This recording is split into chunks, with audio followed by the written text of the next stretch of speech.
Hello viewers, இன்றைக்கி வந்து பங்குனி உத்திரம்.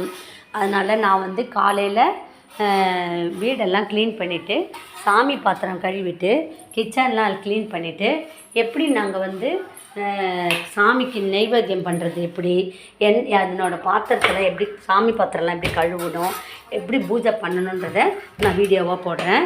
இப்போ முதல்ல நான் கோலம்லாம் போட்டு முடிச்சிட்டேன்.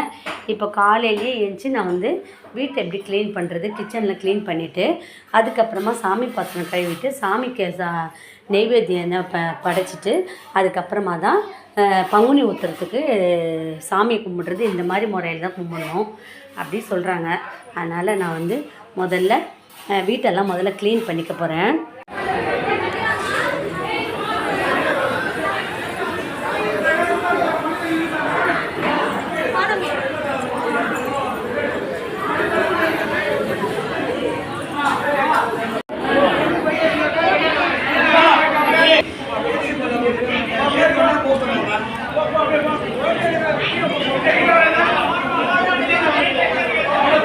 இன்றைக்கி பங்குனி உத்திரம். பங்குனி உத்திரம்னா முருகன் தெய்வானை திருக்கல்யாணம் நடந்தது தான் பங்குனி உத்திரம்னு சொல்கிறோம். அதோட ராமர் சீதை திருக்கல்யாணம், சிவன் பார்வதி திருக்கல்யாணம் எல்லாமே பங்குனி மாதத்தில் தான் நடந்தது அப்படி சொல்கிறாங்க. அதனால் பங்குனி உத்திரன்றது ரொம்ப எல்லா கோயில்லையும் விசேஷமாக இருக்குது. நான் வந்து கோயிலுக்கும் போயிட்டு வந்துட்டேன். பங்குனி உத்திரத்துக்கு வந்து திருக்கல்யாணம்னால நம்ம முருகரை வந்து கல்யாண சாப்பாடு மாதிரி செய்து நம்ம சாமிக்கு படைக்கணும்னு சொல்கிறாங்க. அதனால் நான் இன்றைக்கி சாம்பார், அப்பளம், உருளைக்கிழங்கு, வடை, பாயாசம் இதெல்லாம் வச்சு வெத்தலை தீபம் ஏற்றி நான் வந்து முருகனை வழிபடலான் இருக்கேன். முதல்ல நான் வந்து ஒயிட் ரைஸ் பண்ணிக்க போகிறேன். இன்றைக்கி விரதம் இருந்து நம்ம இந்த மாதிரி செய்தோன்னா முருகன் வந்து நமக்கு நினச்சதை கொடுப்பாங்க. நம்ம என்ன நினைக்கிறோமோ அது கண்டிப்பாக நடக்கும்னு சொல்கிறாங்க. அதனால் நான் இன்றைக்கி வந்து பங்குனி உத்திரத்துக்கு முருகருக்கு கல்யாண சாப்பாடு எப்படி நம்ம கல்யாண வீட்டிலலாம் சாப்பாடு போடுறாங்களோ அந்த மாதிரி நம்ம கல்யாண சாப்பாடு செய்து ஈவினிங்குள்ளே படைக்கணுன்றாங்க. அதனால் நான் இப்போ தயார் பண்ண போகிறேன். முதல்ல நான் வந்து ஒயிட் ரைஸ் பண்ணிக்க போகிறேன். ஒரு அடுப்பில் ஒயிட் ரைஸ் வச்சுருக்கேன். இதில் வந்து பாயாசம் செய்ய போகிறேன். ஃபஸ்ட்டு தண்ணி அடுப்பில் வச்சுருக்கேன். ரொம்ப சுவையான பாயாசம் தயார் பண்ண போகிறேன். இந்த பாயாசம் ரெடி பண்ணுறதுக்கு முன்னாடி, சாப்பாடு ஆகிறதுக்கு முன்னாடி நான் வந்து சாமி பாத்திரத்தை கழுவிக்கலான்னு பார்க்குறேன். நேற்று வந்து நான் வேலைன்ட்டு கழுவவே இல்லை. இன்றைக்கி கொஞ்சம் கழுவிட்டு பங்குனி உத்திரத்துக்கு இந்த சாப்பாடு ரெடி பண்ணலான்னு பார்க்குறேன். அதனால் முதல்ல இது வாஷ் பண்ணிக்கிடுறேன். இதுக்கு நான் வந்து எலுமிச்சம்பழம் எடுத்திருக்கேன். ஒரு 3 எலுமிச்சம்பழம் எடுத்திருக்கேன். இதை போட்டு நல்லா தேய்ச்சி இப்படி இருக்க பாத்திரத்தை எப்படி பளிச்சுன்னு ஆக்கலான்றது பார்ப்போம். தேய்ச்சி நான் வந்து பாயாசத்தை அந்த பெரிய அடுப்பில் வச்சுக்கலான்னு பார்க்குறேன். இப்போ வந்து பாயாசத்துக்கு நான் வந்து தண்ணி கொதிக்க சூடாயிடுச்சு. இப்போ ஜவ்வரிசி போட்டுக்கிடலாம். ஒரு சிலர் ஜவ்வரிசியெல்லாம் ஊற வைப்பாங்க. நான் ஊரெல்லாம் வைக்கல, இப்படியே செய்ய போகிறேன். ரொம்ப டேஸ்ட்டாக இருக்கும், நீங்களே பாருங்கள். இப்போ நான் கொஞ்சமாக தான் ஜவ்வரிசி கொட்டிக்கிட்டேன். இதுவே அப்புறம் திக்காயிடும். நான் கொஞ்சம் தான் போட்டிருக்கேன்.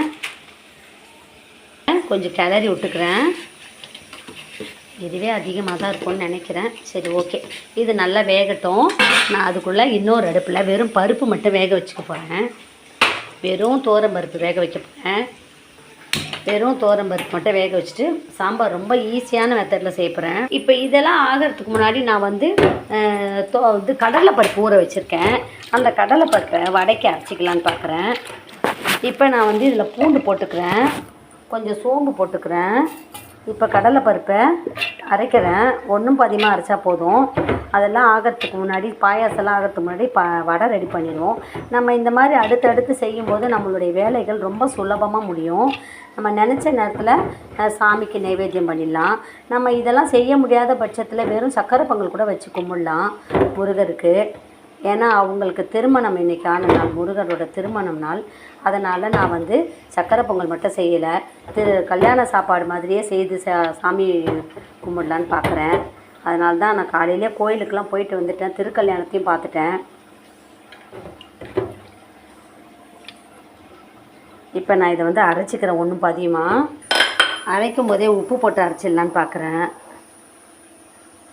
ஜவ்வரிசி பாயாசம் பண்ணுறவங்க ஒரு சிலர் ஜவ்வரிசியை ஊற வச்சுட்டு பண்ணுவாங்க, ஒரு சிலர் வறுத்துட்டு பண்ணுவாங்க. நான் வந்து தண்ணி கொதிக்க வச்சுட்டு அதில் அப்படியே போட்டுருவேன். நல்லது பாருங்கள், பெருசு பெருசாகிடுச்சு. இன்னும் கொஞ்சம் வெந்ததுன்னா போதும். அதுக்குள்ளே ஒயிட் இந்த பருப்பு வேகுது. வடைக்கு வந்து மாவு அரைச்சி வச்சிட்டேன். அதாவது கடலைப்பருப்பை அரைச்சி வச்சிட்டேன். இனிமேல் வெங்காயத்தை கட் பண்ணிட்டு இதுக்கு ரெடி பண்ணிக்கிடலாம். ஜவ்வரிசி நல்லா வெந்துருச்சு. நான் என்ன பண்ண போகிறேன்னா கொஞ்சமாக சேமியா போட்டுக்க போகிறேன். கொஞ்சம் போட்டுட்டு சேமியாவை கொட்டிட்டு, ரொம்ப போட வேண்டாம், இது வறுத்த சேமியா தான். இதையும் போட்டு மிக்ஸ் பண்ணிக்கிடலாம். இனிமேல் பால் ஊற்றணும். அடுத்தது வந்து சர்க்கரை போடணும். அடுத்தது வந்து நெய்யும் முந்திரி திராட்சை போட்டு தாளித்து போட்டுருணும். நெய் வறுத்து போடணும். சுவையான பாயாசம். இந்த பாருங்கள் என்ன சுவையாக இருக்கும், அவ்வளோ டேஸ்ட்டாக இருக்கும் பாயாசம். முருகருக்கு நம்ம ருசியாக செய்து படைப்போம். இப்போ வந்து நான் காய்கறிலாம் அரிஞ்சிக்கலான்னு பார்க்குறேன். இப்போ வந்து வடைக்கு வெங்காயம் தேவை, கருவேப்பிலை தேவை. அடுத்தது உருளைக்கிழங்கு பாதி கட் பண்ணி வேக வைக்கணும். அடுத்தது வந்து கத்திரிக்காய், கேரட் இருக்குது. இது இவ்வளோத்தையும் போட்டு நான் சாம்பாருக்கு காய்கறியெல்லாம் ரெடி பண்ணி வச்சுக்கலான்னு பார்க்குறேன். பாயாசம் ஆகிடுச்சி. பருப்பு வேக வச்சுட்டேன். அடுத்தது வந்து சாமி பாத்திரத்தெல்லாம் கழுவி வச்சுட்டேன். அடுத்தது வந்து இப்போ வந்து வடைக்கு ரெடி பண்ண போகிறேன். நான் வந்து இப்போ முருகருக்கு படையல் பண்ணும்போது லஞ்சு டைமுக்கு முன்னாடி செய்யலான்னு பார்க்குறேன். அதனால் நம்ம வந்து வேகமாக நம்ம அடுத்தடுத்து வேலைகளை செய்யும்போது நம்மளோட வேலைகள் வேகமாக முடியும். சீக்கிரமாக அந்த டைமுக்கு நம்ம சாமி பண்ணலாம். இப்போ வந்து பாயாசம் நான் செய்துட்டேன். நான் வந்து இப்போ என்ன பண்ண போகிறேன்னா அடுப்பில் வந்து கடாய் வச்சுருக்கேன். பாயாசத்துக்கு நெய் போட்டு முந்திரி போட்டு தாளித்து ஊற்றிட போகிறேன். அது நல்லா ஆறின பிறகு தான் நம்ம பால் ஊற்றணும். இப்போ இது வந்து ஆறின பிறகு தான் நம்ம இந்த பாலை ஆட் பண்ணணும். நான் வந்து இதில் கண்டென்ஸ் மில்க் அந்த மாதிரி எதுவும் சேர்க்க மாட்டேன். நான் சாதாரணமாக பாயாசம் பண்ணுவேன், அதே ருசியாக இருக்கும். இப்போ சர்க்கரையை போட்டு நான் மிக்ஸ் பண்ணிக்க போகிறேன். கொதிக்கும் போதும் போட்டிருக்கலாம், இல்லை இது சூட்டோடு நான் வந்து இந்த சர்க்கரையை போட்டு ஆட் பண்ணிக்கிறேன். ரொம்ப நல்லா வெந்துருச்சு பாயாசம், நல்லா வெந்திருக்கு சேமியாவும் ஜவ்வரிசியும். இப்போ ஆறின பால் தான் நான் இப்போ இதை ஊற்றிக்கிறேன். பாலை ரொம்ப டேஸ்ட்டாக இருக்கும் பாயாசம். பாருங்கள், இனிமேல் நான் வந்து முந்திரி பருப்பு வறுத்து இதில் போட்டுக்க போகிறேன். பாயாசம் ரெடி ஆயிடுச்சு. பருப்பும் நல்லா வெந்துருச்சு. இதை பாருங்கள், பருப்பு நல்லா வெந்துருச்சு. ஒயிட் ரைஸ் ஆயிடுச்சு. பாயாசத்தை நான் நெய் போட்டு தாளிச்சிக்கிறேன். சுவையான பாயாசம் தயாராகிடுச்சு. சேமியா ஜவ்வரிசி பாயாசம். வடைக்கு வெங்காயம் அரைச்சி வச்சுருக்கேன். இதை போட்டு இதில் மிக்ஸ் பண்ணிக்கிட்டு ஒரே ஒரு பச்சை மிளகாவையும் போட்டுக்கிட்டு எண்ணெயில் போட்டு எடுத்துட வேண்டியதான் மசால் வடை. இந்த பருப்பு நல்லா வெந்துருச்சு பாருங்கள். நான் இதிலேயே காய்கறியெல்லாம் போட்டுக்கிறேன். இந்த பாருங்கள், கத்தரிக்காய், தக்காளி, கேரட், பச்சை மிளகா, சாம்பார் வெங்காயம், பூண்டு. இப்போ தான் நான் சீரகம் போட போகிறேன். சீரகம், வெந்தயம் எல்லாம் போட்டுக்க போகிறேன். இப்போ இதுலேயே இது வேகட்டும். எல்லாத்தையும் ஒன்றா போட்டு வேக போட போகிறேன். உப்பு, வெந்தயம், சீரகம், மஞ்சத்தூள் எல்லாம் போட்டு வேக வைக்க போகிறேன். இப்போ எண்ணெய் சூடாயிடுச்சு. வடை தட்டி எடுத்துக்கலாம். மசால் வடை வந்து கொஞ்சம் சின்ன சின்னதாக போட்டால் நல்லாயிருக்கும். ஸ்டவ்வை கொஞ்சம் சிம்மில் வச்சு போடுவோம். வடை வந்து அடியில் வந்து உள்ளே ரொம்ப பச்சை மாவாக இருக்கும், மேலே மட்டும் தீஞ்ச மாதிரி ஆகிடும். அதனால் நம்ம வடையை வந்து சிம்மில் வச்சு போட்டுப்போம். முருகருக்கு நம்ம சுவையாக செய்து படைக்கணும். நம்ம வந்து சந்தோஷமாக அவருக்கு செய்து படைக்கும்போது அவருக்கும் மனசு குளிர்ந்துட்டு நம்மளை நல்லபடியாக வாழ்க்கையில் காப்பார். நோய் நொடி இல்லாமல் நல்லபடியாக சந்தோஷமாக எந்த பெரிய கஷ்டம் வந்தாலும் அது பனியாக உருகி போகிற மாதிரி அவர் நம்மளை கூடவே இருந்து பார்ப்பார். அந்த மாதிரி நம்ம சந்தோஷமாக அவருக்கு வந்து சாப்பாடு செய்து படைக்கணும்.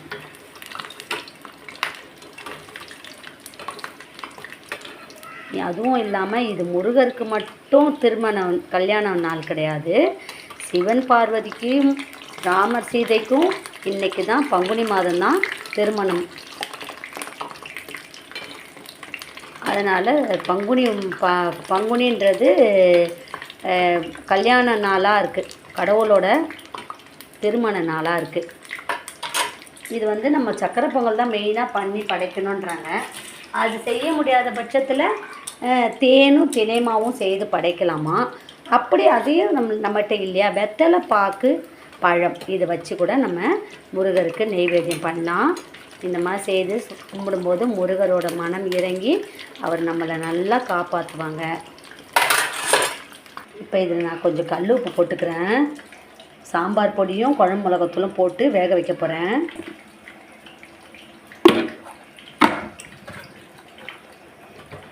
இன்னும் சீரகம் வெந்தயம் போடலை. சீரகம் வெந்தயம் பெருங்காயத்தூள் இதெல்லாம் போடணும். நான் வந்து இப்போ வடை செய்துட்டேன். இந்த பாருங்கள், இந்த எண்ணெயிலே நான் வந்து அப்பளத்தையும் பொரிச்சிக்கிறேன். இப்போ நம்மளுக்கு வந்து இப்போ எல்லா வேலையும் ஆயிடுச்சு பாருங்கள். இனிமேல் சர்க்கரை பொங்கல் செய்யணும், சாம்பாரை தாளிக்கணும். இப்போ நான் வந்து இதை உடச்சி தான் போட்டுக்க போகிறேன். இப்போ சாம்பார் தாளிக்கணும், சர்க்கரை பொங்கல் செய்யணும். என்னுடைய சமையல்லாம் வேலை ஓவர். சாம்பார் வந்து ஆயிட்டுருக்கு பாருங்கள். அது என்ன, நம்ம அடுத்தடுத்து இப்படி செய்யும்போது நமக்கு வேலைகள் சீக்கிரமாக முடியும். இன்னும் சாமிக்கு வந்து மஞ்சள் குங்குமம் வைக்கணும். இந்த வேலைகள் பண்ணோன்னே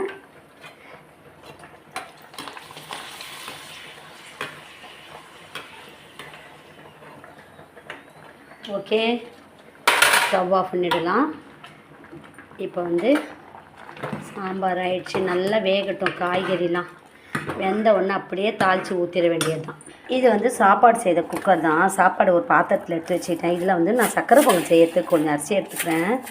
ரொம்ப செய்யலை, கொஞ்சம் தான் சர்க்கரை பொங்கல் செய்ய போகிறேன். இதோட கொஞ்சம் சிறு பருப்பு எடுத்துக்க போகிறேன். இப்போ வந்து பருப்பில் நான் வந்து புளியை கரைச்சி ஊற்றிக்க போகிறேன். இதில் சாம்பார் பொடியெலாம் போட்டேன். புளியை கரைச்சி ஊற்றிட்டு அதுக்கப்புறம் தாளித்து போட்டால் சாம்பார் ரெடி ஆகிடுச்சு. கருவேப்பிலை, கொத்தமல்லி, வெங்காயம், காஞ்ச மிளகாலாம் போட்டு கடுகு உளுந்து பருப்பில் வெந்தயம்லாம் போட்டு சீரகம்லாம் போட்டு தாளிச்சிட்டா சாம்பார் ரெடி ஆகிடுச்சு. இந்த மாதிரி நான் குக்கரில் சிறு பருப்பும் பச்சரிசியும் போட்டு வேக வச்சுக்கிறேன். இந்த மாதிரி மெத்தட் செய்யும்போது கொஞ்சம் சீக்கிரமாக ஆகும். குக்கரில் ஒரு 5 விசில் விட்டால் போதும், நல்லா குழைய வெந்துடும். அப்புறம் வெல்லத்தை போட்டு எண்ணெய், முந்திரி, திராட்சைலாம் போட்டு இறக்க வேண்டியது தான். மாவிலை இல்லாமல் ஒரு வேலையா நான் வந்து மாவிலை ரெடி பண்ணுறேன். இதை பாருங்கள்,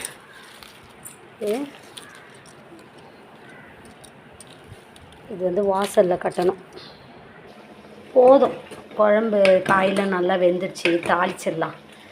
வெங்காயம் போட்டு கடுகு உளுந்தம்பருப்பு போட்டு தாளிச்சிடலாம். வெங்காயம் அடுப்பில் வச்சுருக்கேன். சாம்பார் தாளிக்கலாம். போட்டு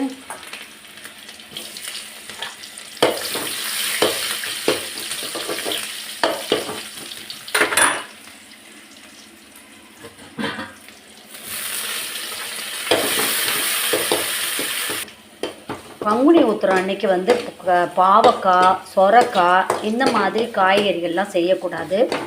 நம்ம எப்போவுமே செய்கிற மாதிரி சாம்பார், ரசம் இந்த மாதிரி சாம்பார் முக்கியமாக செய்தால் நல்லது. அதனால் பாவக்காய், கசப்புத்தன்மை உள்ள பொருட்களை நம்ம இன்றைக்கி சமையலில் சேர்த்துக்கக்கூடாது. அதுதான் இன்றைக்கி சாம்பார் பண்ணிட்டேன். அடுத்தது வந்து சொரக்காவும் சேர்த்துக்கக்கூடாதுன்றாங்க. அதனால் சொரக்காவையும் விட்டுட்டேன். கடுகு நல்லா பொடிஞ்சு சாம்பார் நான் தயார் பண்ணிட்டேன். இதை பாருங்கள், சாம்பார் தயார் பண்ணிட்டேன். அடுத்தது வந்து இது எதுக்கு வச்சுருக்கேன்னா பாகு காய்க்கிறேன். ஏன்னா சக்கரை பொங்கலுக்கு பச்சரிசியை வந்து குக்கரில் தானே வேக போடுறேன். அதனால வெல்லத்தை பாகு காய்ச்சி நல்லா கெட்டியான பதத்துக்கு பாகு காய்ச்சி வச்சுட்டா இது வந்து ரொம்ப பாகு பதத்துக்கு வரணும் இல்லை, சும்மா இந்த வெல்லம் கரைஞ்சிதுன்னா போதும். வடிகட்டி நம்ம அதை ஊற்றிடலாம். இந்த இது வேகட்டும். வெந்தவுடனே இந்த வெல்லத்தை தூக்கி இதில் போட்டு மிக்ஸ் பண்ணிவிட்டு நெய் போட்டு தாளித்து வச்சுனா சக்கரை பொங்கல் ரெடி ஆயிடுச்சு. அடுத்தது இன்னொரு அடுப்பில் வந்து என்ன பண்ண போகிறோம்னா உருளைக்கிழங்கு மட்டும் வேக வைக்கணும். இப்போ இது குக்கரில் வெந்துருச்சு. இனிமேல் நம்ம சக்கரை பொங்கல் செய்திட வேண்டியது தான். அடுத்தது உருளைக்கிழங்கு எப்படின்னா நான் வந்து இதை கட் பண்ணி வச்சுருக்கேன். இதை வந்து ஈஸியாக வெந்துடும். குக்கரில் போட்டு 2 விசில் எடுத்துட்டேன்னா போதும். வெங்காயம் அரிஞ்சு வச்சுருக்கேன். தக்காளிலாம் கட் பண்ணி போட்டு உருளைக்கிழங்கு பண்ணிட்டேன்னா சமையல் வேலை ஓவர். இனிமேல் சாமிக்கு மஞ்சள் குங்குமம் வைக்கணும். இப்போ வந்து சக்கரை பொங்கல் குக்கரை திறந்துட்டேன். இதை பாருங்கள் நல்லா வெந்துருச்சு. இனிமேல் நான் இதில் வந்து பாகு எடுத்து வச்சுருக்கேன் பார்த்தீங்களா, இந்த பாகை நான் ஊற்றிக்கிடுறேன். அப்படி பத்தலைன்னா நான் வந்து சக்கரை கூட கொஞ்சம் போட்டு மிக்ஸ் பண்ணிப்பேன். வெல்லம் போட்டுக்கிட்டேன். இனிமேல் முந்திரி, திராட்சை, நெய் போட்டு தாளித்து போட்டால் சக்கரை பொங்கல் தயாராகிடுச்சு. இன்னும் கொஞ்சம் வெல்லம் போட்டுக்கிடலாம். நம்மக்கிட்ட எவ்வளோ இருக்கோ அதை வச்சு நம்ம சாமிக்கு படைக்கலாம். இப்படி தான் காஸ்ட்லியாக செய்யணும், ரொம்ப அதிகமாக பொருள் போட்டு அப்படி செய்து தான் சாமிக்கு படைக்கணுன்றதெல்லாம் இல்லை. நம்மளுடைய விருப்பம்தான். எதை செய்தாலும் நம்ம மனசை கடவுளை நினச்சிக்கிட்டு நம்ம செய்யும்போது அது சிம்பிளானது கூட கடவுள் ஏற்றுப்பாங்க. இப்போ நான் வந்து வெறும் நெய்யும் முந்திரியும் தான் போட்டுக்கிறேன். ரொம்ப பொருள் போடலை. திராட்சை அந்த மாதிரி ரொம்ப போடலை. நான் வந்து சிம்பிளாக தான் நான் வந்து செய்கிறேன். இது சூடான எண்ணெய் இந்த சர்க்கரை பொங்கலில் போட்டுக்கிறேன். இப்போ நான் குக்கரில் பருப்பு இந்த உருளைக்கிழங்கை வேக வச்சுக்க போகிறேன். இப்போ நான் முருகருக்கு வெத்தலை தீபம் எப்படி செய்யணும், எப்படி ஏற்றணுன்றதை சொல்கிறேன். நான் வந்து ஒரு டேபிள் எடுத்துக்கிட்டேன். அந்த டேபிளை நல்லா க்ளீன் பண்ணி தொடச்சிக்கிட்டேன்.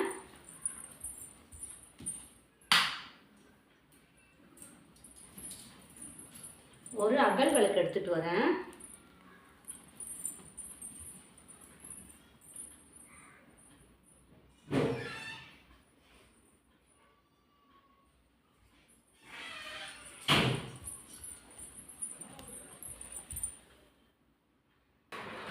இப்போ நான் ஒரு தட்டு எடுத்துருக்கேன்.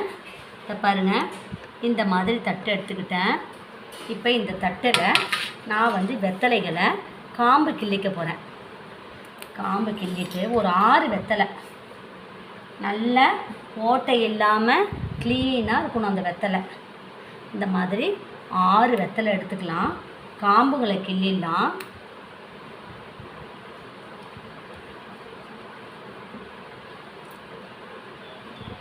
ஓட்டையோ அழுகுனையோ அந்த மாதிரி வெத்தலையோ இருக்கக்கூடாது.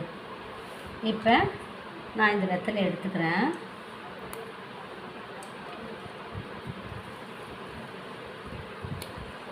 இப்போ இதில் போட்டுக்கிறது. இந்த காம்பெல்லாம் வந்து நம்ம கீழே போட தேவையில்ல. இது வந்து வெத்தலையும் ஒரு மகாலட்சுமி தான் சொல்லுவாங்க. அதனால் நான் வந்து காம்புகளை இது போட்டுக்கிறேன். இப்போ 6 வெத்தலை இதை பாருங்கள். இந்த மாதிரி முதல்ல மஞ்சள் குங்குமம் வச்சுக்கிடணும் தட்டுக்கு. இப்போ நான் முதல்ல தட்டுக்கு கொஞ்சமாக மஞ்சள்,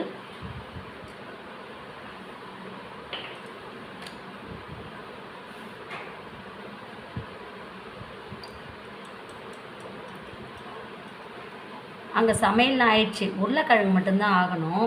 அதனால் அதுக்கு முன்னாடி நம்ம இந்த மாதிரி ஒரு தட்டு எடுத்துப்போம். இந்த தட்டுக்கு முதல்ல நான் வந்து மஞ்சள் குங்குமம் வச்சுக்கிறேன். ஆறுமுக பெருமாள், ஆறுமுகம் கொண்ட முருகருக்கு நம்ம வெத்தலை தீபம் எப்படி ஏற்றணுன்றதை நான் இப்போ சொல்கிறேன்.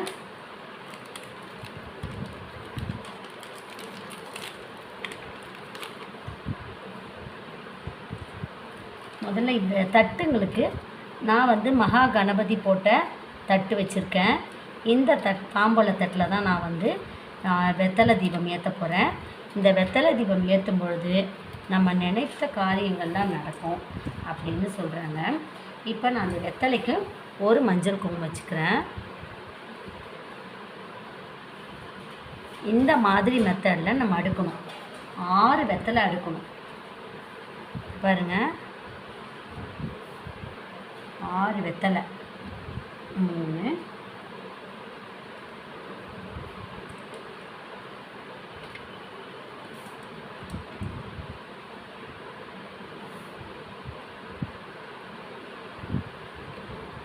இப்போ நான் 6 வெத்தலை அடுக்கிக்கிட்டேன். இப்போ இதுக்கு முன்னாடியும் பின்னாடியும் நான் வந்து மஞ்சள் குங்குமம் வச்சுக்கிடுறேன். இதை பாருங்கள்.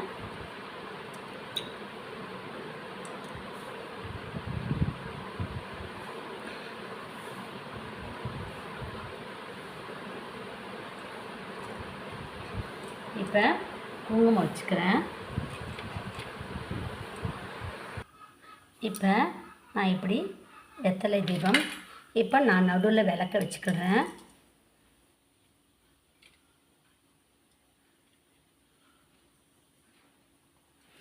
இதில் கொஞ்சம் எண்ணெய் ஊற்றிக்கிடலாம். நெய் போடலாம், எண்ணெய் போடலாம், எது வேணாலும் நம்ம இந்த இதில் விளக்கில் ஊற்றிக்கிடலாம். இப்போ இந்த ஓம், ஒரு சிலர் வேல் வச்சு விளக்கேற்றணும்னு சொல்லுவாங்க. என்கிட்ட வேலுக்கு பதில் இந்த ஓம் என்ற வேல் தான் இருக்குது. அதுக்கும் நான் வந்து மஞ்சள் குங்குமம் வச்சுட்டு நான் வந்து நடுவில் வச்சிடுறேன். இதை உருளைக்கிழங்கு வெந்துச்சு. இப்போ இதை நான் வந்து இப்படி நடுவில் வச்சுக்கிறேன். அடுத்தது முருகரையும் அப்படி வச்சுப்போம். அதுக்கு மஞ்சள் குங்குமம் வைக்கணும். இப்போ முருகருக்கும்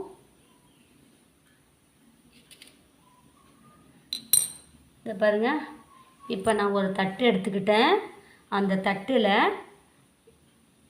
காம்பு பகுதி உள்பக்கமும் வால் பகுதி வெளிப்பக்கமாக இருக்கிற மாதிரி வெத்தலைக்கு நான் ரெடி பண்ணிக்கிட்டேன்.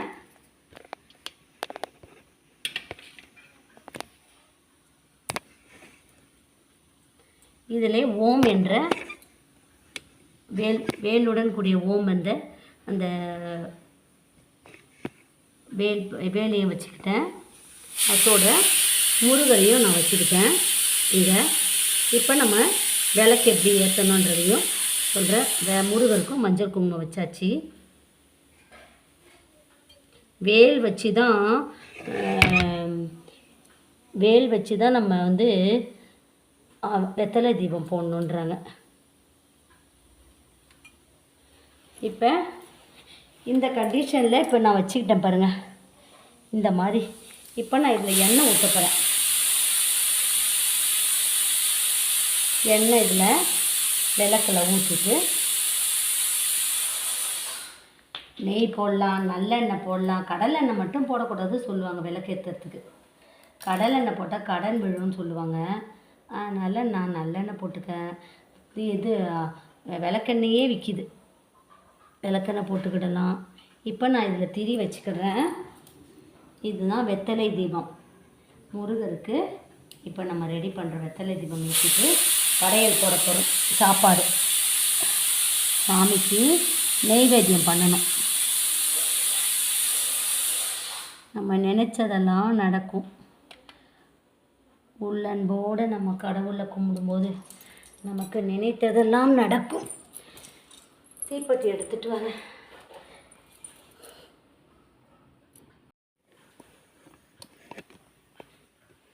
இப்போ முருகருக்கு வெத்தலை தீபம் போட்டாச்சு.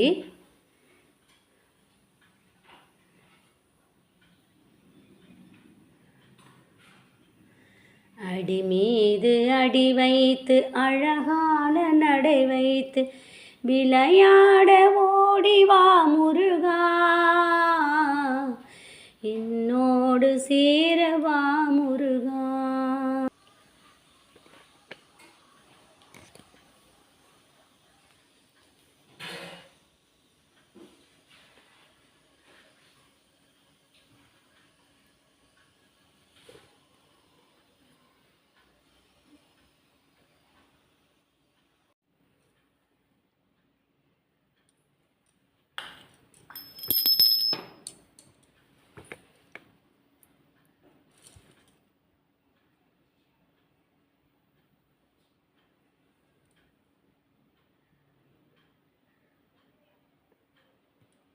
தோலை உரிச்சிக்கிடலாம். எண்ணெய் சூடாயிடுச்சு, கடுகு போட்டுக்கிறேன்.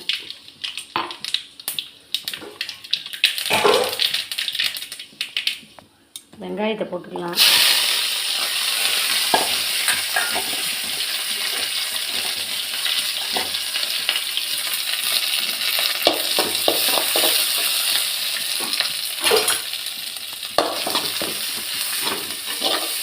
சால்ட் போட்டுக்கிறேன்.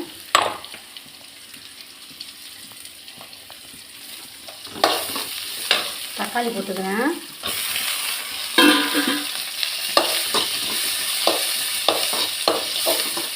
இஞ்சி பூண்டு போட்டுக்கலாம். ஆனால் நான் இஞ்சி பூண்டுலாம் போடல. சிம்பிளான உருளைக்கிழங்கு கூட்டு தான். இதில் பச்சை பட்டாணி போடலாம், அரிசி வேக வச்சு பச்சை பட்டாணி போடலாம், இஞ்சி பூண்டு பேஸ்ட்டு போட்டுக்கிடலாம். இப்போ வெறும் நான் குழம்பு மிளகாத்தூள் போட்டுட்டு இந்த பாருங்க, இதை கூட இதே போட்டுக்கிறேன்.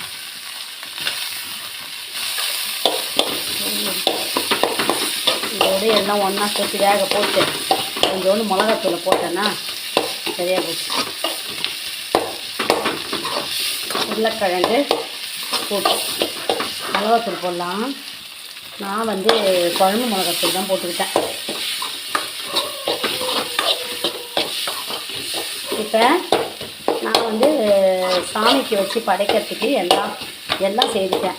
மசால் வடை, சேமியா ஜவர்சி பாயாசம், சாம்பார், உருளைக்கிழங்கு, சக்கரை பொங்கல் எல்லாம் எப்படி செய்தேன்றதையும் நான் வீடியோவில் போட்டிருக்கேன். அடுத்தது வெத்தலை தீபம் எப்படி ஏற்றணுன்றதையும் நான் வீடியோவில் போட்டிருக்கேன். அடுத்தது மாவிலை தோரணம் கட்டி போட்டதையும் வீடியோவில் போட்டிருக்கேன். உங்களுக்கு இந்த பங்குனி உத்திர பூஜை நாங்கள் வீட்டில் செய்த பூஜை பிடிச்சிருந்ததுன்னா சேனலை லைக் பண்ணுங்கள், ஷேர் பண்ணுங்கள், சப்ஸ்கிரைப் பண்ணுங்கள். உருளைக்கிழங்கு, மசால் வடை, சாம்பார், சக்கரை பொங்கல், இதில் ஒயிட் ரைஸ், அடுத்தது பாயாசம் எல்லாம் தயாராகிடுச்சு. வீடும் நான் நல்லா எல்லா வேலையும் வீட்டையும் க்ளீன் பண்ணிட்டேன். இனிமேல் சாமி கும்பிட்ற வேலை தான். உங்களுக்கு இந்த சேனல் பிடிச்சா லைக் பண்ணுங்கள், ஷேர் பண்ணுங்கள், சப்ஸ்கிரைப் பண்ணுங்கள். இனிமேல் தான் நான் வந்து கிச்சனையே க்ளீன் பண்ணணும். இப்போ இவ்வளோ பொருளுங்க கிடக்கு. இனிமேல் மறுபடியும் கிச்சனை க்ளீன் பண்ணுற வேலை வந்துடுச்சு. பாத்திரம் நிறையா இருக்குது. ஆனால் நான் நிறைய ஐட்டம் செய்தனால பாத்திரம் நிறையா வந்துடுச்சு. அதனால் இப்போ அந்த வேலை அடுத்தது இருக்குது. அதனால் லேடிஸ்க்கு எப்பவும் வேலை வந்துக்கிட்டே தான் இருக்கும். அதை நம்ம செய்துக்கிட்டே தான் இருக்கணும். அப்போ தான் நல்லாவும் இருக்கும், உடம்புக்கும் நல்லது. நல்ல வேலை செய்யும்போது நமக்கு நல்லா தூக்கம் வரும். அதனால் வேலையை நம்ம வீட்டு வேலையை நம்மளே செய்தாலே நல்லது. ஓகே, ஹாப்பி பங்குனி உத்திர திருவிழா.